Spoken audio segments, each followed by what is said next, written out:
si c'est vrai qu'on aime autant qu'on déteste, Martineau, c'est sûrement l'animateur le plus aimé au Québec. Vous écoutez Martineau. Cube Radio. Alors, Marc Boris Saint-Maurice, on l'avait reçu il y a quelques mois de ça, au lendemain de l'assassinat épouvantable d'une travailleuse du sexe sur la rue Fairmount. Il était venu nous en parler. Et là, Marc Boris Saint-Maurice, finalement, apposé, il a installé une plaque commémorative devant le fameux Fairmount Bagel, rendant hommage aux travailleuses du sexe assassinées, en mémoire finalement à ces travailleuses du sexe assassinées. Marc Boris Saint-Maurice, bonjour. Bonjour. Il y en a quoi? Il y en aurait à peu près 7 par année au Canada de travailleuses du sexe qui sont tuées? Oui, le travail du sexe, c'est la profession qui a le plus haut taux de mortalité par homicide au Canada, une moyenne de 7 points quelques par année, là, selon les chiffres. Puis pour donner une idée, être policier, qui est aussi très dangereux, on a un taux de mortalité moyen d'à peu près 2 homicides par année. Donc, il y a 3,5 fois plus de chances d'être tué par meurtre en étant travailleuse du sexe qu'en étant policier. Et tu le sais, il y a des gens qui disent, ils l'ont cherché. C'est pas vrai, ça. Et puis, moi, je veux dire, un risque que le meurtre soit considéré un risque professionnel, on ne l'accepte pas pour toutes ces autres professions-là. Oui. Et on ne doit pas l'accepter pour le travail du sexe. On doit tout faire pour réduire ces meurtres-là. Et spécifiquement dans le cas du meurtre là, par Daniel Schlafman, le fils du propriétaire de Fairmount Bagel, qui a tué une travailleuse du sexe, c'était un meurtre qui aurait pu être évité. Parce que ça faisait des mois que la communauté savait qu'il était violent, qu'il avait menacé des travailleuses du sexe à bout de couteau pour essayer de les forcer je dirais pas les choses qu'il essayait de la forcer de faire, qu'elle voulait pas faire. Ces femmes-là, ils ont décidé de plus le revoir, mais ils n'ont pas appelé la police parce que ils ont peur, les travailleurs du sexe, d'appeler la police. Tu sais, ça aurait été ta femme de ménage ou ton coiffeur ou ton paysagiste qui se fait menacer à bout de couteau pour que tu lui l'agresses sexuellement. T'appelles la police, puis là, il y aurait une intervention. Le gars, il aurait sûrement eu de l'aide. J'ai de la peine quasiment pour ce gars-là aussi, parce que peut-être, dans un cas comme ça, lui aussi aurait pu avoir de l'aide.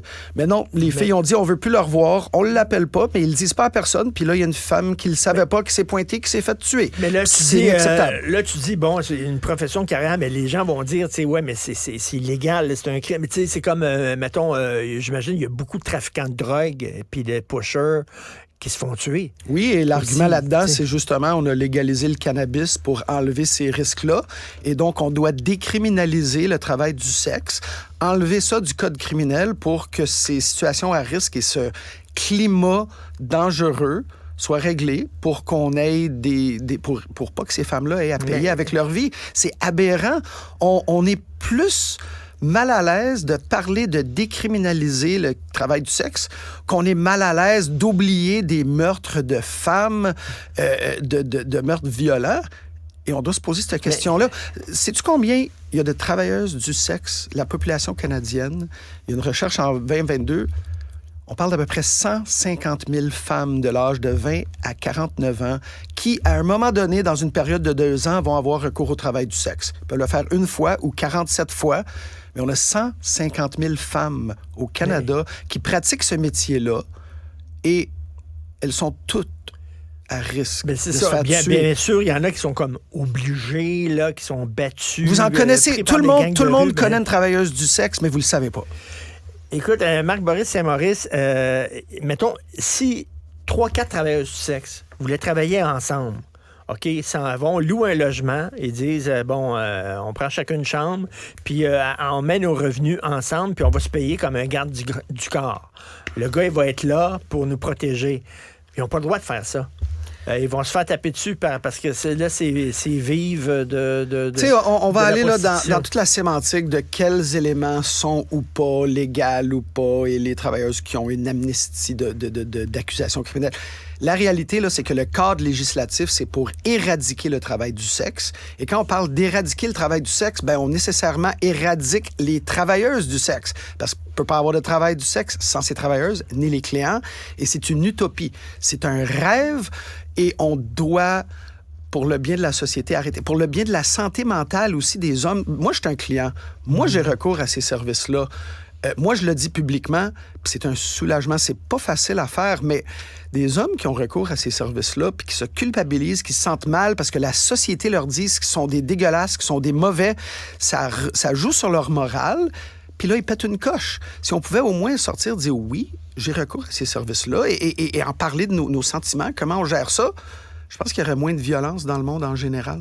Et écoute, pourquoi toi, tu as tenu à installer cette plaque-là?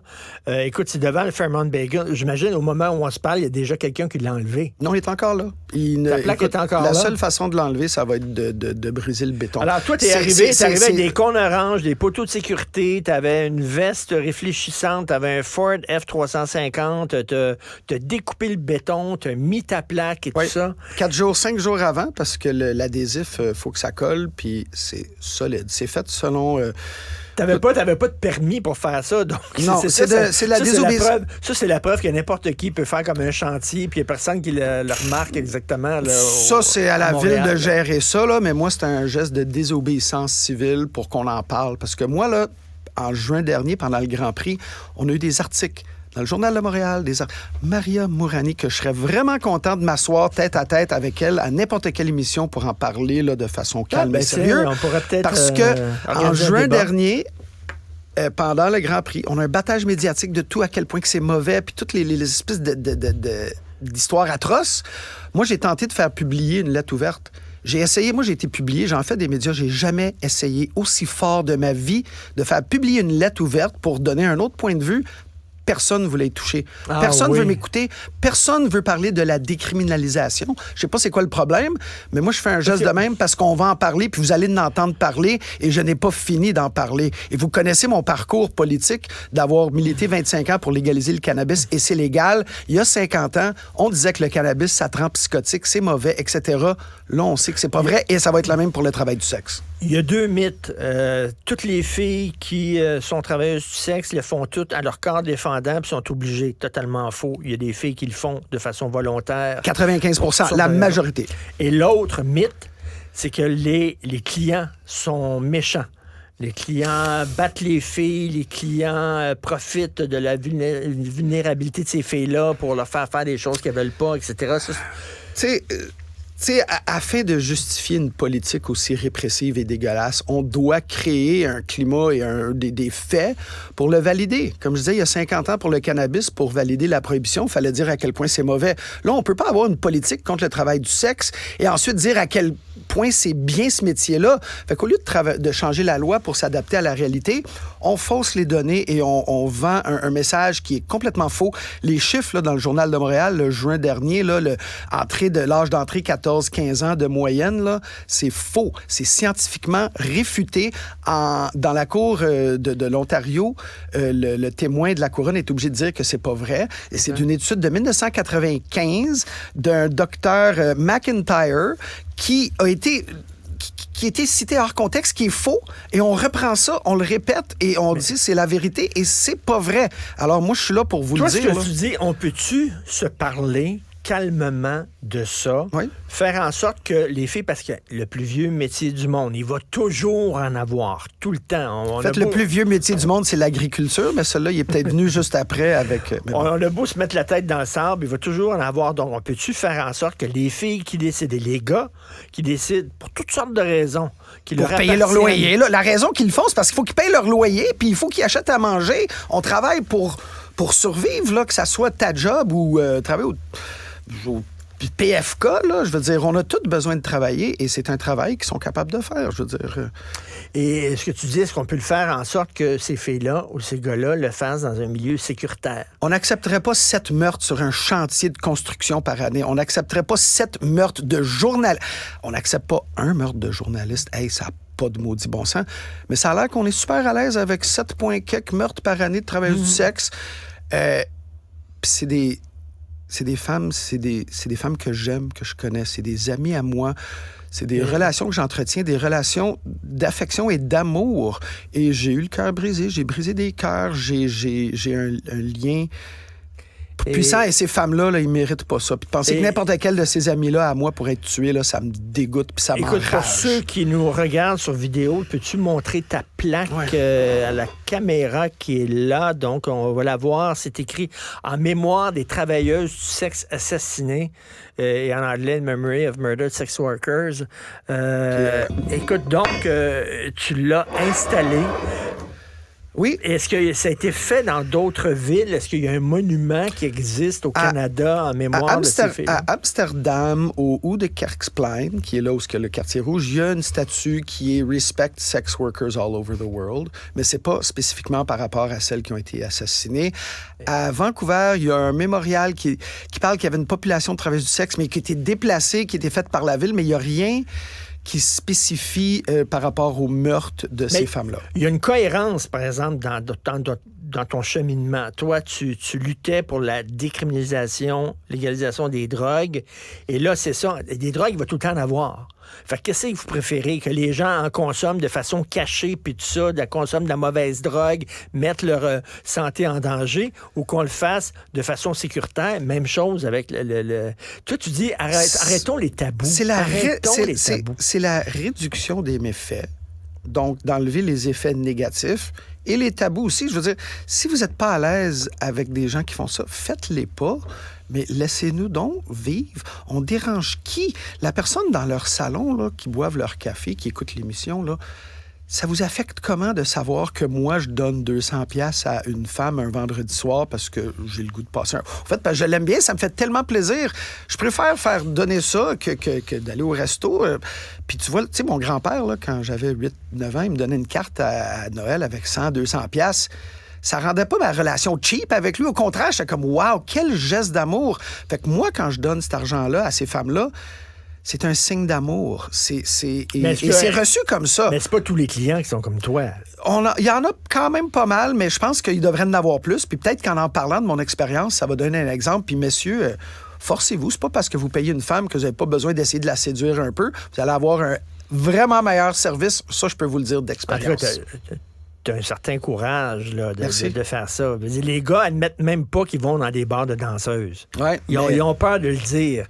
Ils ont peur de dire qu'ils regardent la porno chez eux. Ouais. Alors, écoute, de là à dire que tu vas voir des prostituées, il y a très peu de gars qui sont prêts à faire ça. Ben, let's go. J'espère qu'on va en parler plus. Puis moi, vous n'avez pas entendu. Vous n'avez pas fini d'en entendre parler de ma voix, là. Marc Boris Saint-Maurice, merci. On va aller voir ta plaque. C'est devant le Fairmont Bagel. Écoute, ils doivent pas être contents, le Fairmont Bagel. Moi, j'ai aucune nouvelle. Je sais pas ce qu'ils pensent. Moi, je suis pas là pour... Moi, c'est pour cette femme-là et pour les travailleuses du sexe que je milite, là. Lui, il peut bien faire sa job. Mais il y a une chose, par contre. Il y a un texte mémorial en ligne. Quand tu googles Daniel Schlafman, tu vois son texte mémorial qui dit à quel point il est gentil, qui est là pour aider. Tu peux faire un don en son nom au Jewish General Hospital to the Daniel Schlafman Memorial Fund. Tu peux payer pour planter un arbre au nom de Daniel Schlafman en ce moment en ligne depuis 2 ans. Et ça, c'est la famille qui est responsable. Et ça, ils ont besoin de l'enlever. Fait que c'est lui qui a tué la fille. C'est Daniel, c'est lui, c'est le fils du propriétaire de Fairmont. Et en ce moment, depuis 2 ans, il y a ces mémorials-là qui existent quand tu googles son nom. Comme si lui, on veut réécrire l'histoire. Puis ça, là, c'est une de mes revendications. Ça doit être enlevé. Et ça, c'est pas Daniel de l'autre bout du monde, là, from the beyond the grave. C'est pas lui qui a fait ça. C'est la famille qui l'a fait et c'est seulement la famille qui peut l'enlever. Et googlez son nom et voyez, c'est dégueulasse. Et pour la famille de cette femme qui est morte, là, qui ont besoin de voir sa belle face qui sourit, puis qui est en train de dire à quel point il est compatissant et Daniel was a shining star, the world is dimmer without him. Non, ça doit être enlevé immédiatement, et c'est à la famille Schlafman de le faire, et c'est une honte. Le message est passé. Marc Boris Saint-Maurice, merci beaucoup. Salut. Ce balado est disponible sur l'application et le site cubradio.ca. La plateforme audio et vidéo où les contenus francophones sont fièrement en vedette.